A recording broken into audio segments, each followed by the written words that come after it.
This is our $155 mini gaming PC, but you guys wanted to see more. You wanted to see us take it to the limits. So that's what we're doing in today's video. We got a new GPU, we got a new CPU, we got more storage, and we have a new 3D printed top to maximize the performance of this PC. Have we gone too far though? We'll talk about that after word from today's sponsor. Hey guys, today's video is... sorry, I just got eye surgery, so it's kind of hard for me to see straight. I mean, even though I'm a little blind right now, someone like me can still see that today's video sponsor, Microcenter, is the place to shop for PC hardware. Right now, August is build, upgrade, and save month, which means huge savings on computer parts. There's a ton of crazy deals, and one that I'm eyeballing for myself is this Ryzen 9 9600X, B650M, and 16 gigs of DDR5 combo for just $289. And if you're looking to build a new PC, you can pair that combo with a 9060 XT for just $249, which gives you an insanely good price or performance starting point for your build. And if you're in Phoenix, Arizona, you're in luck. Microcenter's newest store will be located in Phoenix, and those looking to get VIP deals should sign up now to get a free 128 gig flash drive when the store opens. Microcenter is also running some amazing deals on Samsung SSDs throughout the entire month of August. The deals are member pricing only though, so you must be logged into your Microcenter account to see them. But don't worry, it's free to sign up. If you're interested in learning more, check out the links in the description down below, and big thanks to Microcenter for sponsoring today's video. Now, let's get back to it. So this right here is our Lenovo P330 mini PC, and it is quite small. It fits in my hands right here, and as you can see, it's had a little bit of modification done. We actually swapped out the original metal panel for a fairly nice 3D printed one, but it definitely had some flaws. Yeah, this CPU in this thing is an i5-8500, which is a 6-core, 6-threaded processor. It does come with a P620 Quadro graphics card with 2 gigs of VRAM, and it is a very nice compact design with 16 gigs of RAM and a 256 gigs of storage. It's an NVMe drive, which we will be upgrading, as I mentioned, but it's really cool, and the performance was really awesome for $155. The Quadro actually held its own. You're able to play eSports titles. It was really awesome, but we wanted to see what the limit was, and we'll talk about those upgrades here and what we're going to be putting inside this and show you guys along the way how easy it is to upgrade one of these things. So we currently have the 8500T inside of this. That's an i5 6-core 6-thread. Actually not too bad. The T just means lower power, by the way, but they do have integrated graphics on them. But we've really stepped it up. We paid $115 for an i7 9700T. That's 8-core, 8-thread, and it's definitely going to bring this PC to the next level. Now, price performance wise, that is a lot to spend on a 9th gen used CPU, and there is a wild west out there of people salvaging these from older like P330 like systems and selling them for like 50 or 60 bucks. But for this video, we were looking on eBay, had a bit of a time crunch, just bought the best available option. So again, price performance will be interesting to see if that upgrade was actually worth it, because I mean, the 8500T is still a good CPU, and with the GPU we're putting with it, you could probably stay with that. But if you guys said max out the PC, we're gonna max out the PC. It's important to mention as well, people in our Discord were talking about you could put non-T CPUs in here, and normally you would be limited by the motherboard, so they won't go past like a 65 watt TDP, but to play it safe, we went T because again, the cooling on this is not amazing. So I really don't want to go super high end to have this thing just throttle itself to death. Not only that, but you gotta remember this thing doesn't have a power supply in it. It uses an external power brick, and what are we working with, like 180? So actually no less than that. So we currently are working with 135. Ooh, so yeah. 135 watts, so basically with our GPU and this CPU, you want something that with this CPU is going to be capped at 35 watts, which will save us a lot of thermal headroom and the ability to actually just use this power brick, which I did look up, and there really isn't like an upgrade option you can get. This is kind of the standard highest end one you can get for these systems. But it does just use the rectangle connector. So you can get a better laptop too. Yeah, maybe you can find a better one. All right, 8500T, let's get that out. It's just a standard LGA socket, which is pretty cool. I like that, you know, some of these older mini PCs. When we get to pricing for everything later in the video, I did factor in what the average used sold price was of the stuff that we're taking out of this system is, and kind of went below that by a decent amount because eBay fees and stuff like that. But we'll be sure to factor that in if you do want to go through the effort of selling this stuff, what the price of the PC would be afterwards with very aggressive pricing. Love this thermal paste, that Zalman stuff, nice and goopy. This part took me a minute to get back on last time. And then boom. Aha. Wow, just like that, beautiful. Wow, we have an i7 now, all right. Well, I guess, which one do you want to show? I think GPU, because that's what we have on this side. The NVMe will be on the other side, which is pretty easy to access. Now, GPU is an interesting thing, and why we had to go down the rabbit hole of making new 3D printed covers, which Jackson will dive into detail about his journey with that in a minute. But let's go ahead and get it installed, and then we'll show you guys the problems we did have. Now, taking this out is pretty simple. I need to change my bit here, though, to something a little smaller. The one thing that we will be potentially doing in a final version, but for this video, probably not going to show it, is once we remove this GPU, you'll you'll see that this has a built-in I/O cover that is designed for this GPU to work in this system. So once we remove this, there would be no I/O to actually cover the back, which isn't the end of the world, I mean, in a small PC like this, but it is something to keep in mind. But basically, this little PCI slot is kind of like a right angle adapter. You should be able to just lift it right out. And then this would go right back in there whenever we install the new GPU.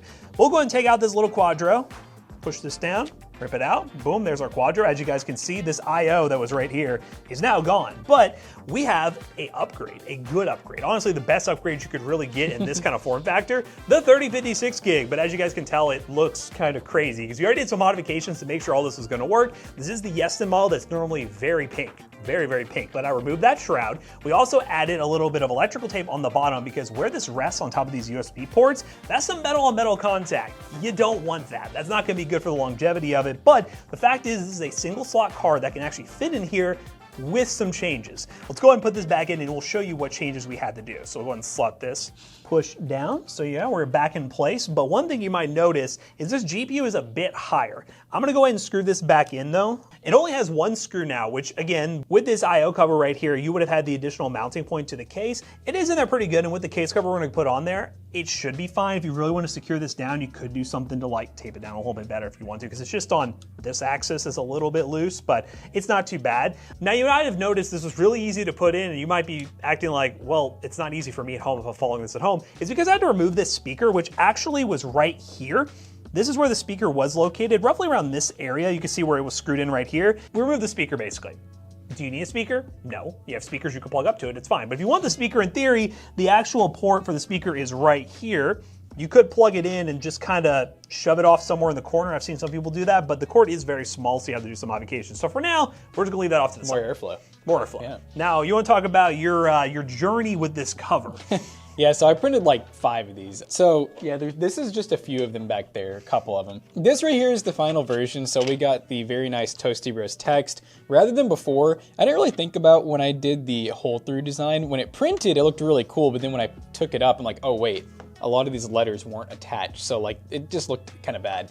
So now we have multicolor print here using AMS. We went with like kind of a gold PLA filament, and then I had to modify this area here because this is actually going to go over top of our GPU fan, so it's a little bit thinner. And the problem is the fan, I don't know if Jonah, can you get like an angle here? We can see the fan's a little bit taller than the shroud.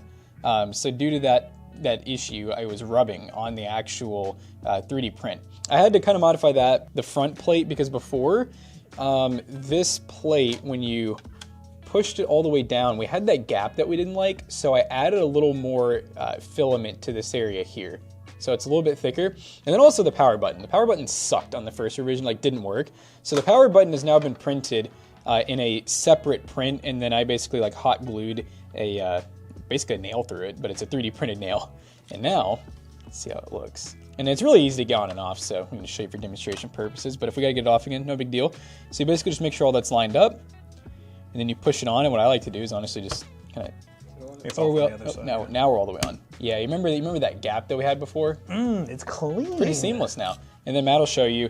It's not pre-threaded. You basically just a little bit of force. Just take a power supply screw, basically. I found this kind of nice thick screw that I thought looked kind of cool. And yeah, it doesn't take much. You just kind of just a little bit snug, you know, hand tight. And yeah, show them the front of that. Looks pretty nice. Yeah. And then show them that power button, dude. I got it clicking. So yeah, this is looking really good. Again, the GPU now has a little bit more room to spin freely. We'll show you that when we power it up. The power button actually has a click to it. Before, you saw the last one, we had to go. You're basically removing the whole panel, trying to get it to work. But the biggest thing now is the SSD. I almost forgot about the SSD upgrade, which should be very easy. And that has to come back off. But you saw what it looks like. Now we got to take it back off again. One more time. One more time. We're just going to remove all our plastic threading. So now for the SSD, again, this looks really cool. A lot of effort put into this, and yes, 3D prints. Really, really cool to make these even better. We're gonna go and flip this on this side. We're gonna slide this out, and we're gonna add another SSD. This is super simple. Look at this tool list. Oh yeah. Gotta love that. So we'll go ahead and pop this little thing out. We'll take our little TimeTech 1 terabyte drive, which again, we could replace this one and use this as our main drive, but since Windows installed and already working, we'll just add more storage. These things are really cool because with the 2 NVMe slots, you can make yourself like a little home NAS with this, with some NVMe SSDs, put some, a couple 4 terabytes or 2 terabytes in there, and boom, looking really good. We already have dual channel DDR4 memory, 16 gigs. We could have gone 32, but realistically with this hardware, I don't think we would benefit that much from the performance. We want to keep the value as good as possible while also maxing this out. And now I'm gonna put this back on, like so. And now Jackson's gonna put the lid back on and we'll turn it on and make sure everything still works. Because again, we've been doing all these 3D prints and everything, but we actually haven't tested it with the new CPU, GPU, and all that stuff. So let's see if that works. That'd be pretty crazy if it didn't work. Oh, and the other thing too that the last thing is the GPU. I think there's things we could do to make it a lot better. I think we could 3D print a bracket if we wanted to, but in all honesty, it can't really move up and down because of it resting against the cooler, and it can't come out now because of the actual heat sink. I mean, if you look, I can't push it down. The heat sink's actually resting on the 3D print. Oh. Camo Man got a little sneezy. All right, let's see if this thing actually works. One thing I like too is we actually have a normal HDMI DisplayPort now. We don't need the mini DisplayPort. Yeah. So normal HDMI, beautiful. And that looked like it felt pretty good. It didn't, yeah. I don't think you could push this out if you wanted to, unless you break through the 3D print. It's just office PC things. And look, clearance. Oh, we're ramping down. Just don't touch it. It's like paper. It's very thin. Hey, it posted. Hey, well, let's that's go. That's a good sign. That's a good sign. Coming out of the GPU too, so we're not plugging the motherboard or anything. But yeah, guys, we'll compare some benchmarks versus the original configuration at 155. The total price, by the way, we should probably mention that. But it's a lot. The grand total price without the selling factoring, we're at $524 now. So we definitely spent a good amount of money on this mini PC, $524, but if this 3056 gig can perform at its maximum potential, we've seen some PCs with 3056 gigs around this price point that exist in the wild, but they're not this small. So we'll see the benchmarks, see what this is like, and then we'll talk about the average sold price. You could get some money back by selling stuff. I think the total price that you could get for like the 8500T is like $20. The Quadro P620 is about another 20 or $30. So realistically, you get this down to about $474, something like that. Save a bit of money if you want to sell them and get good price performance. But hey, we got it. We're in Windows. Let's game on it. All right, guys, while we wait for Oblivion shaders to load in, I got to go over some issues I encountered along the way because this wasn't just plug and play. So first things first, I was running some benchmarks and noticing the benchmarks weren't running great. And as you can see on screen here, CS2 was actually worse than it was before, incredibly laggy. And then I remembered that there was a throttle stop option, a program you can download that allows you to unlock the full performance of these PCs that normally get locked down due to power constraints.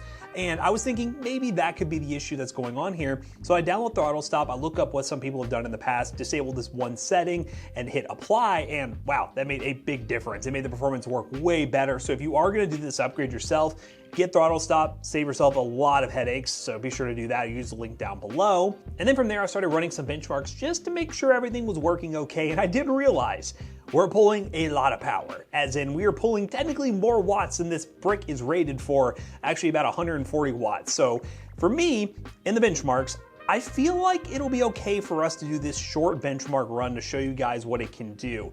Could we be losing a little bit of performance? Well, I ordered a 230 watt brick, I think off of Amazon for around $30. That should work with this, and we will test that before this video ends. So I'll cut back in probably before the outro and show you guys what that works like.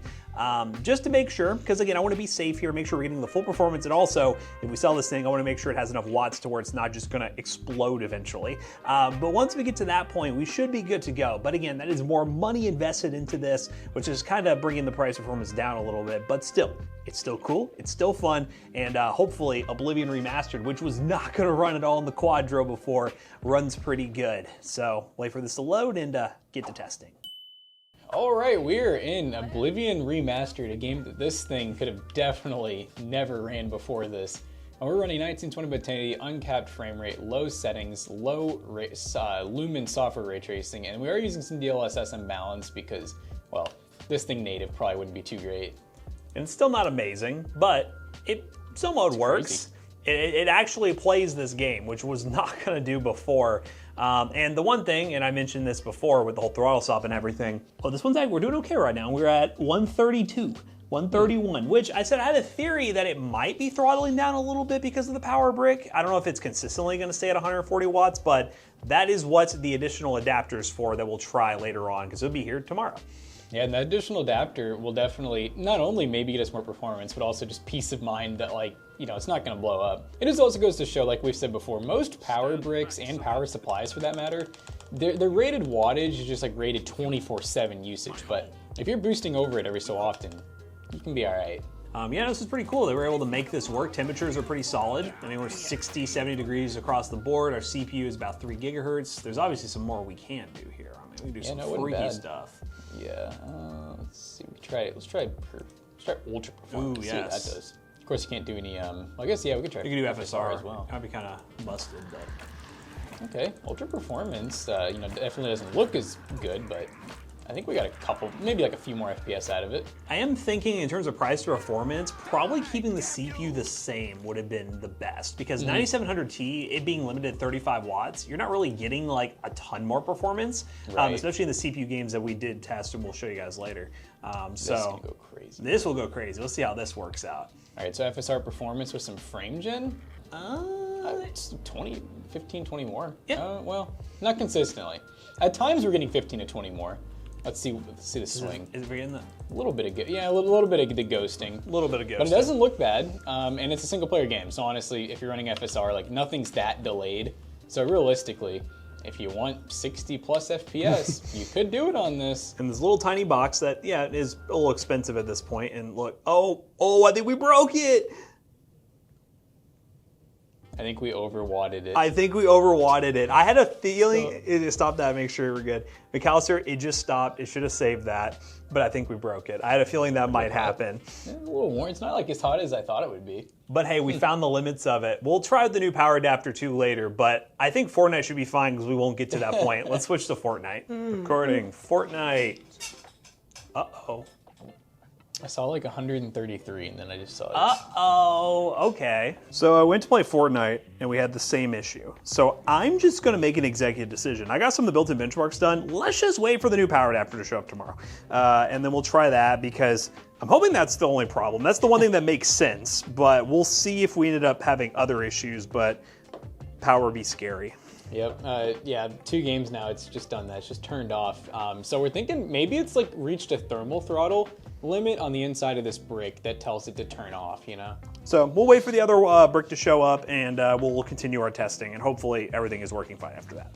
1 day later. All right, guys, the next day we have a new power brick. This one is 230 watts. We bought it on Amazon for around $30. Is it a reliable brand? No, I've never heard of the brand before, but you know what? In terms of having more wattage, this seems like a good option for us. We have been running Benchmarkus on just a constant loop here for probably about 20 minutes at this point. I'm gonna let it keep going for a while, but we're currently pulling about 139 to 140 watts. So we're not going to get any extra performance out of this brick, but we are going to get the fact that it will actually work. It won't crash all the time. So we just kind of pushed the limits a little too far. If you had the i5, actually no, it probably wouldn't change because they're the same TDP. But with this GPU upgrade, I'm going to say you should go ahead and buy this 230 watt brick, which is funny enough longer than the PC itself. But we'll get back to benchmarking where we were because now this works functionally and hopefully everything will be good from here. All right, guys, we are now in Fortnite with the new power brick, so we will not have a crash, hopefully. Currently running the new performance setting. Apparently there's a new version of performance mode on Fortnite. We're giving that a go here. Unlimited frame rate, medium view distance, low textures. Now, if the numbers are slightly different, 1, it's a new season in Fortnite, and 2, this is a technically new API. So before I know we were getting about 120, 130 FPS. We'll see if this performance mode is any better for this hardware, but this is gonna be interesting to see. I'm curious what the performance is gonna be like. And now that we have a power brick, we have more money invested into this. But it's starting to occur to me with all these different modifications we're making, the best bang for buck probably would have been to keep the i5, especially if we're just mainly playing esports titles. And some of the higher end games we will test at the end of the video, you will see where that CPU will become much nicer to have. But again, before we're getting like 100 to 120 FPS, dips below at times into the 60s and 70s. I will say this is actually a pretty big improvement, but I personally think the price performance does start to fall off a little bit when we spent as much as we did on that i7 because it was not a good price. I will fully agree with everyone on that. But for the sake of getting the CPU in here and doing the maxed out version, had to do what we had to do here. Yeah, this is really playable. Temperatures are really good. Wattage wise, even if we're over 135 watts again, we're good because we have a 230 watt power brick. Definitely we're getting shut down because of that power brick before, so it's cool to see that this is running really, really good now. It is just really fun that we could take this, what was a really solid little workstation PC, and from the comments we saw in the first video, you guys absolutely love these in your work environments and turn them into little gaming systems. I just really hope, and again, I don't expect this in the future, but it'd be really cool to see more low-profile single-slot card options that we could slot in systems like this to really just keep these out of the e-waste bin because they still have a lot of life left in them, especially for this use case. And I would also love to use one for a little mini home server project. That'd be really cool as well. What is Defend the Outpost? This looks fun. Got some bugs. What is this, Helldivers, bro? Did it really just shut off again? What is happening? So I'll be honest with you, I'm a little bit confused on what exactly is going wrong with this thing. So we have the cover off right now, and I am currently loading back into Oblivion Remastered because that was a game I literally left running, and it's even more demanding than Fortnite, for over an hour, and nothing happened. It was perfectly fine, but then we ran Fortnite and it crashed again with the same issue we were having before, which couldn't be power related because we have a bigger power adapter. So I don't know, temperatures look good, everything looks solid, so I'm gonna load in here to Oblivion, potentially. I think that's what's happening here. We are now on a black screen, so I think we're loading into Oblivion. Hopefully nothing is catastrophically wrong. Oh, there we go. And I did disable throttle stop as well. Maybe my throttle stop settings are causing problems, potentially, and the system just said, nah, you're gonna stop. You can't throttle stop, it's gonna happen. So we'll see what this does, and if this holds up for an hour or two for the rest of the day, I'm really confused, I'll be honest with you. All right, well, this thing has been running for almost an hour at this point. Just running Oblivion Remastered, just circling, and GPU usage, you see, we're getting up to 100% usage and 60% on the CPU. So this is definitely pushing the hardware pretty hard, and this was the game that crashed our system yesterday. So I don't know, I'm gonna chalk this up to maybe a random thing with Fortnite. Fortnite could just be randomly having an issue with their new season, or it could very well have been throttle stop, which is now disabled and the performance seems about the same. Maybe we're limited already just by the power break and we don't need throttle stop anymore. But either way, I'm gonna mess with this a little bit longer for a couple more days off camera, and if we have any more issues, I'll jump back in. If not, I'm gonna assume we are good to go here, and we'll run those built-in benchmarks that are gonna be much more demanding to really stress this thing and show you guys the limit of this project. Has it been easy? Not necessarily. A few issues here and there could very well be user error, but I want to hear from you guys down below if you've seen these issues before. But you're either going to see the outro with some benchmarks here right after this, or you'll see more updates of the troubleshooting process.